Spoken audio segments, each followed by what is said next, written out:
আল্লাহকে খুশি করুন। আল্লাহ আপনি এত দিয়েছেন, আপনার নেয়ামতের শেষ নেই। বোঝাতে পারলাম? এটা হলো দোয়ার তরিকা। বাড়ি গিয়ে আপনার স্ত্রী, আপনার মা, আপনার বোন, আপনার মেয়ে, তাদেরও বলবেন আল্লাহর দরবারে আগে আল্লাহর প্রশংসা করো, তবে তোমার দোয়া আলহামদুলিল্লাহ রাব্বিল আলামিন, এটা দোয়া।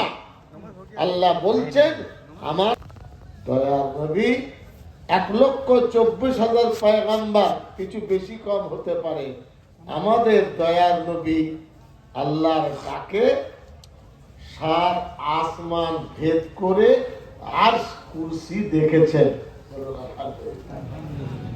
আদম আলাইহিস সালাম সে সুযোগ পাননি, হযরত নূহ পাননি, হতে হতে হতে হতে ইব্রাহিম, ইউসুফ, হযরত ঈসা, মুসা, অসংখ্য নবী।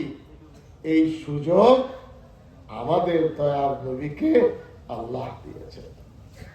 জিবরাইল আমিন বোরাকে নিয়ে গিয়েছিলেন উম্মাহানির ঘর থেকে বাইতুল্লাহ শরীফ, সেখানে নবীজি সাল্লাল্লাহু আলাইহি সাল্লামের বুকের অপারেশন হয়েছে, কোন নবীদের হয়নি। আমাদের দয়ার নবী সাইয়্যিদানা মুহাম্মদ সাল্লাল্লাহু আলাইহি সাল্লামের 4 বার শক্তে সদর হয়েছে। কি হয়েছে? আরবি ভাষায় শক্তে, চলতি ভাষায় বললে ওপেন হার্ট সার্জারি। সাহাবায়ে কেরাম বলেছেন নবীর যখন বুকটা খোলা থাকতো আমরা দেখতাম বুকে সেলাই দেওয়া কাঁটার টাকা লাগানো আছে। কোন নবী দেখছিল না। কথায় ঢুকছে কথা? আমি আশাবাদী বুঝি, কইতে পারি না। 4 বার কেন? এরপরে আর নবী রাসূল কেউ আসবেন না। আল্লাহ রাব্বুল আলামিন ওহীর দরজা বন্ধ করে দেবেন, শেষ নবী কিয়ামত পর্যন্ত পাঠিয়ে দেবেন।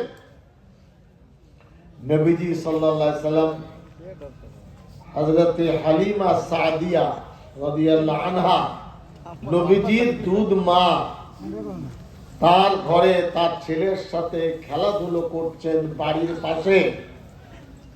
হঠাৎ দেখলেন নবীজি সাল্লাল্লাহু আলাইহি সাল্লামকে কে যেন 2 লোক শুইয়ে দিল মাটিতে, আর বুকটা চিরাই করে অপারেশন করছে। দুধ ভাই হযরত হালিমার ছেলে মায়ের কাছে সে বলছে, আম্মা আমার বাইতুল মুকাদ্দাসের কাছে একটা পাহাড়ে আঙুল দিয়েছেন তো পাহাড়ে ফুটো হয়ে গেছে। এত দুর্দান্ত শক্তির জিবরাইল আমিন। জিবরাইল এসে কি করেছে? বুকটাকে চিরেছে। বুকের মধ্যে নবীজি সাল্লাল্লাহু আলাইহি বুকের মধ্যে সামান্যতম রক্ত ছিল, সেটাকে বের করেছে, বরফ দিয়ে ধুয়েছে, ধুয়ে আবার বুকটাকে রেখে সেলাই করে এরকম করবে।